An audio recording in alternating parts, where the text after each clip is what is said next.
Hello, I'm Senator Ben Cardin from Maryland. It's my pleasure to welcome you to the U.S. Pan-Asian American Chamber of Commerce's 2021 Celebration Conference. I want to thank your National President and CEO, Susan Allen, for inviting me to deliver greetings at this year's conference and for your decades-long leadership in the Asian American business community.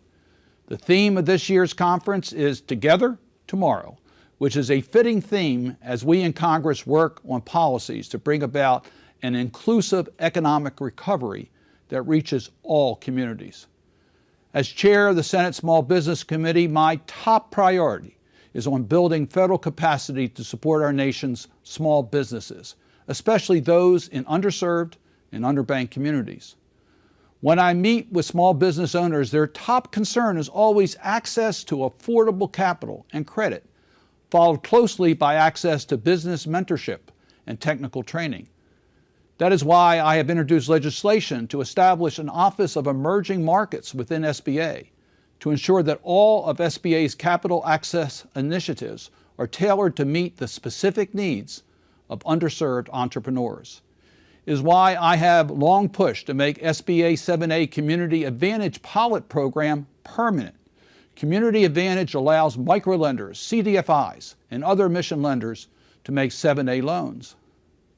Our nation's mission lenders have demonstrated throughout the past 14 months of the pandemic that they are better equipped to deliver capital to minority, rural, and other underbanked communities. And is why I've introduced legislation to make permanent and expand the Minority Business Development Agency, which is the only federal agency dedicated solely to supporting minority business enterprises.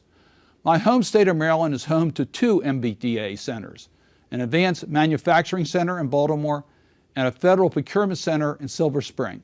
So I have seen firsthand how valuable these programs are to minority entrepreneurs. For the first time in a long time, small business owners like yourself have reason for optimism as more Americans continue to get vaccinated and we continue to reopen. The U.S. Pan-Asian American Chamber of Commerce has been a strong partner to the Small Business Committee as we have crafted the federal response to the pandemic. I look forward to our continued partnership in the months and years that lie ahead. Hello, I'm Congressman Mark Takano, and I represent California's 41st Congressional District. As second vice chair of the Congressional Asian Pacific American Caucus, I'm honored to be joining you.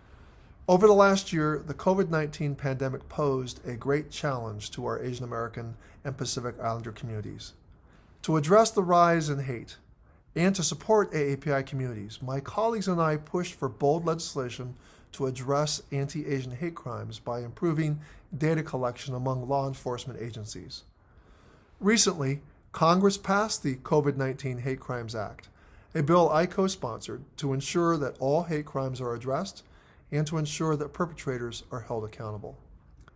Despite the setbacks and challenges, I am continually amazed by the pride and resiliency of the AAPI community and of organizations like the USPAACC.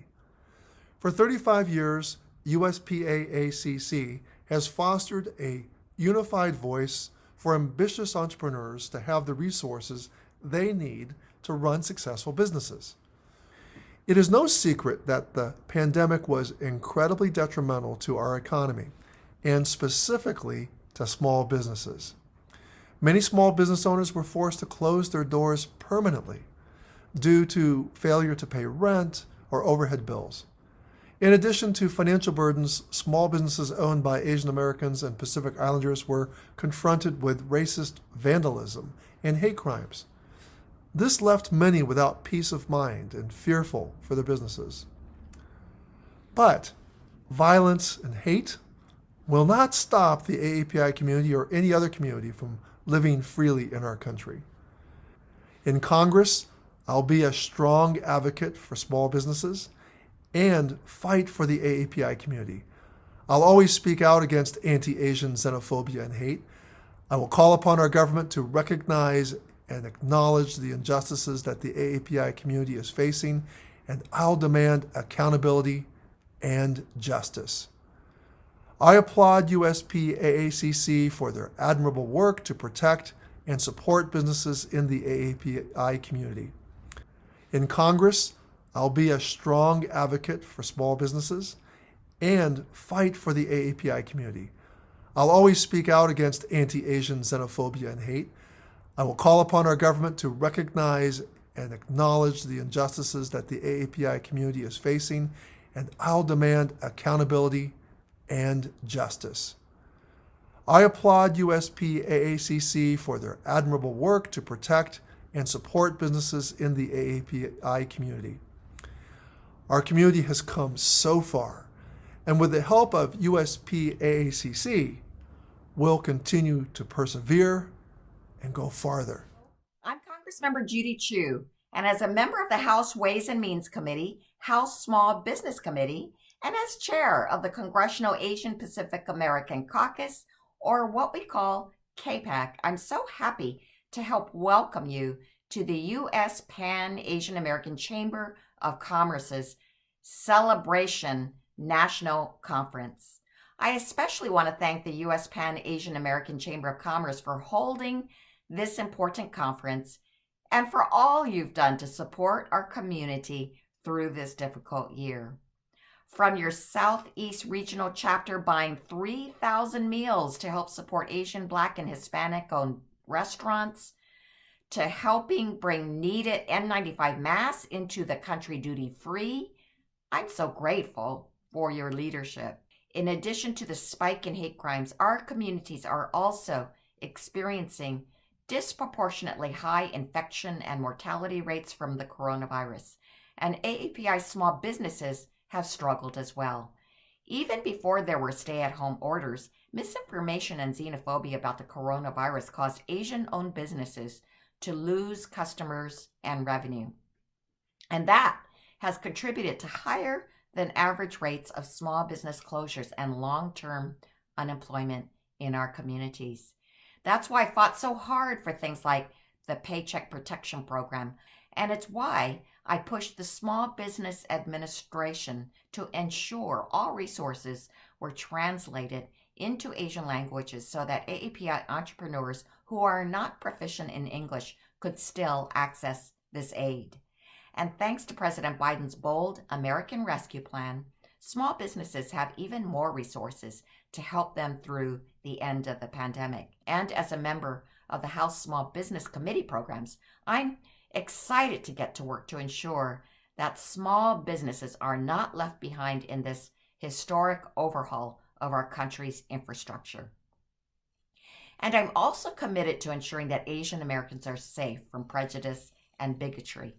When the House and Senate both passed Senator Mazie Hirono and Congresswoman Grace Meng's COVID-19 Hate Crimes Act with overwhelming bipartisan votes, and President Biden signed it into law.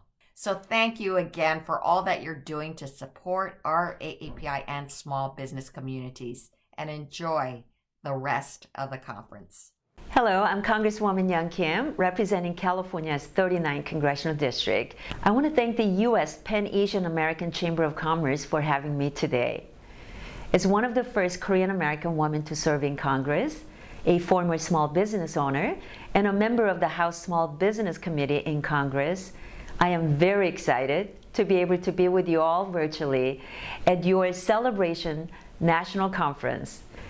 We all saw this year that the COVID-19 pandemic did not discriminate by where you come from or what you believe. It hit each of us hard. However, while hate and bias targeting the AAPI community is not new, there is no question that we saw a rise in hate crimes targeting our community during the pandemic, with nearly 4,000 cases of hate crimes reported over the past year. I'll stand with my AAPI community always. Our small business owners and entrepreneurs were also hit hard by the pandemic with lockdowns and other restrictions. California small businesses were hit hardest, with nearly 40,000 closing and half of those closures permanent. Across California and the nation, small businesses have had to adapt to keep their doors open in the face of these unprecedented challenges. However, despite the many hardships, Asian American entrepreneurs have not only found ways to survive and keep their businesses going, many of you have also lent a helping hand to others in your community. I've heard so many stories of AAPI business owners served on the front lines, donated masks and other PPEs, brought meals to those in need. As an immigrant and former small business owner, I understand the hard work and sacrifice each of you and entrepreneurs around our nation have made. As ranking member of the Small Business Subcommittee on Innovation, Entrepreneurship, and Workforce Development, I am working hard in Congress to fight for small businesses, create jobs, cut red tape, and promote workforce development opportunities so we get people back to work and our economy back on track. And I want to thank you again for allowing me to speak to you all, during this Celebration National Conference. It's an honor to join the U.S. Pan-Asian Chamber of Commerce 2021 Celebration Conference together tomorrow. I share your commitment to the formula inclusion plus allyship equals growth and opportunities. We are committed to that same formula at the SBA, as we know together we can expand opportunities for all and build back better to create an economy that works for everyone. I look forward to our continued collaboration as we build a path toward a better tomorrow for all of us. I understand that the U.S. Pan-Asian Chamber was founded 36 years ago on the belief that the power of the Asian American small business community could become a driving force in our economy. Today, there are nearly 2 million Asian-owned small businesses in the U.S. that generate more than $700 billion in revenues and create 3.6 million jobs. Asian-owned businesses are an economic powerhouse, and with Asian Americans as the fastest growing demographic, the potential for growth is exponential. As SBA administrator, I'm committed to combating hate that affects our communities, including the small businesses that power them, building an equitable future by eliminating barriers to capital, markets, and networks that can limit opportunities for Asian American entrepreneurs. In order to ensure that we're reaching every entrepreneur who needs our help, we must meet small businesses where they are, putting the customer first and understanding their needs and how we can help. I want the SBA to be as entrepreneurial as the small businesses that we serve, and we'll be looking to the future and what we can do to help our nation's small businesses build back better. And we'll be working to strengthen the innovation ecosystem to help bring cutting-edge ideas to the marketplace, really investing in small business resilience and support for the clean energy economy. The truth is, small businesses are our economy. They define our main streets and communities, create the products and the services we depend on every day, and they build the supply chains and innovate to solve global problems. Asian American small businesses are such an important part of that fabric in every corner of our nation. So thank you for your entrepreneurial spirit, small business grit, and for working so hard to build resiliency during this critical time. Please help us spread the word across the Asian American business community that the SBA is here to connect all entrepreneurs in America to the support they need to thrive. Thank you. Hello, everyone. For those of you in attendance who don't know me, my name is Edith McCloud, and I am the National Director of the U.S. Department of Commerce Minority Business Development Agency. And I would like to begin by taking this opportunity to congratulate the U.S. PAC for putting together an outstanding program of speakers and topics as part of this celebration at the 2021 Business and Procurement Conference. As difficult as this past year has been, the theme of this conference is absolutely perfect. Together Tomorrow is absolutely the perfect theme and the perfect mindset for all of us to maintain as we remain conscious of the past and excited about the future. MBDA, as you know, is a lead federal government agency dedicated to supporting the development and expansion of the minority business community. From a historical perspective, we've been in existence for over 52 years and have enjoyed a positive and very mutually rewarding relationship with the U.S. PAC, almost since its own inception 3 decades ago. I've been at MBDA not quite that long, and if I sound excited myself today, it is because I can confidently and comfortably state that we are all entering perhaps the most exciting period since either of our organizations came into being, and a period in which we should all be thinking that the sky is no longer the limit, but instead the place our journey begins. Already in 2021, MBDA has awarded grants which will add 9 new business centers to our national network, increasing our coverage to 29 states, and awards will soon be announced in connection with our Equity Multiplier and our ANNH programs, which are, of course, our flagship programs for American Indians, Alaska Natives, and Native Hawaiian communities. More competitions and awards will be announced over the course of the next 90 days. And again, just this past week, the United States Senate introduced a bill which would grant full statutory authority to MBDA and which would provide a level of flexibility as a change maker, an agent of change, which we will enjoy for the very first time in our collective existence. But I am also here today to join you in this celebration and to share in the solace that comes from the realization that our struggle has not been in vain, and that for the first time in our memory, the light at the end of the tunnel is not an ongoing train. Be proud of the struggle it took to get here, and be elated about where we are headed. We have seen the forest and the trees. Now it's time to also see what lies beyond.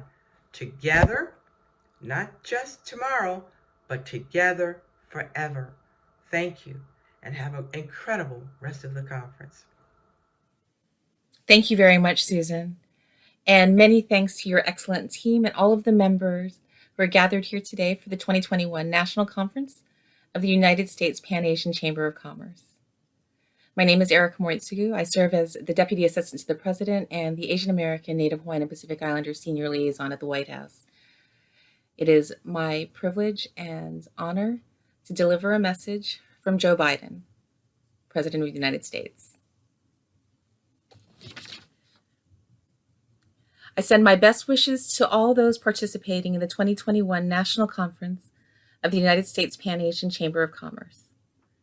America's small businesses and entrepreneurs are the engine of our economic progress and the glue that holds many of our communities together. We are inspired by the resilience and tenacity of Asian American, Native Hawaiian, and Pacific Islander entrepreneurs and business owners who are emerging from this difficult year with the grit to build back stronger than ever.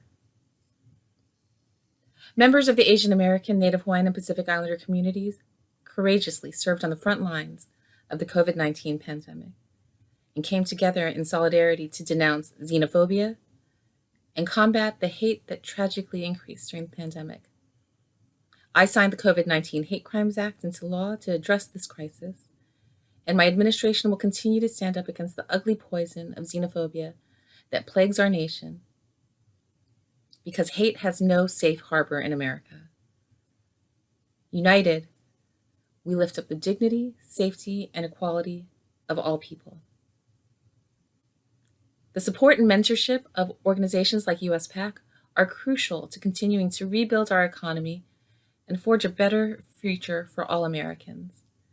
I'm proud of the way our American Rescue Plan has helped countless workers and business owners stay afloat during the pandemic.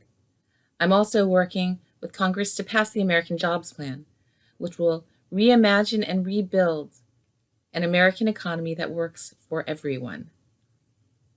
This relief, coupled with the work of US PAC, will help build our nation back better. Your conference is a testament to the importance of celebrating, recognizing, and learning from the hard work of our Asian American, Native Hawaiian, and Pacific Islander businesses and entrepreneurs. By working together, we will fulfill the promise of a more just, inclusive, and prosperous nation for everyone in America.